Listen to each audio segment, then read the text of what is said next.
હું મારા રંગીલા મહેલમાં સૂતો હતો માં,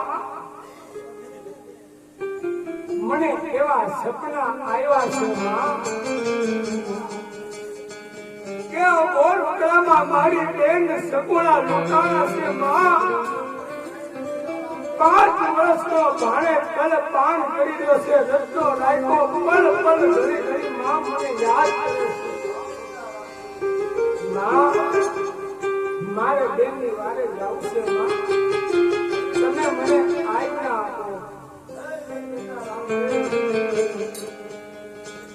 બેન સગુણા 5 વર્ષનો ભાણે જતા તમને ઘડીએ ઘડીએ યાદ કરવા છે.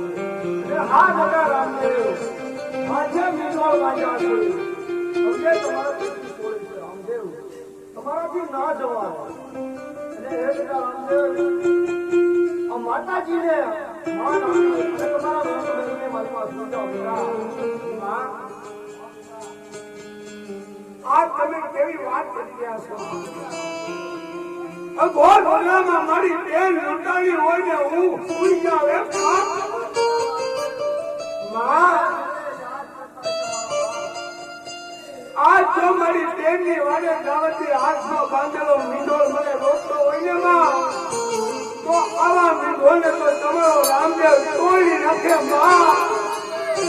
અરે માં, મારી બેનની વાડે જાવતી જો તમને પીઠી મને રોકતી હોય ને, તો આવી પીઠીને તો તમારો રામદેવ જોઈ નાખે માં.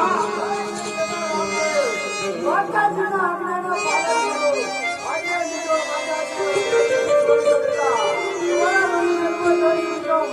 આજ્ઞાના પાલન કરી દો.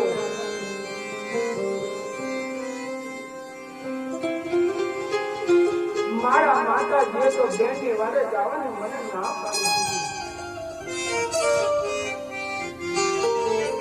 પણ આજ મારી બેનની જો વારે ન જાવ ને તો જગતમાં મને કોઈ મૂકવા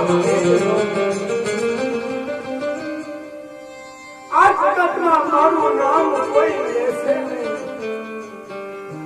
પણ જેમ દ્વારકાની અંદર મારી લીલાની રચના કરીને એક આ પોકરગઢમાં મારી લીલાની રચના કરું, મારા લીલા મેળમાં મારા 2 સ્વરૂપ બનાવું.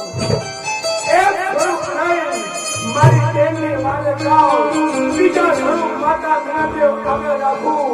વિલંબ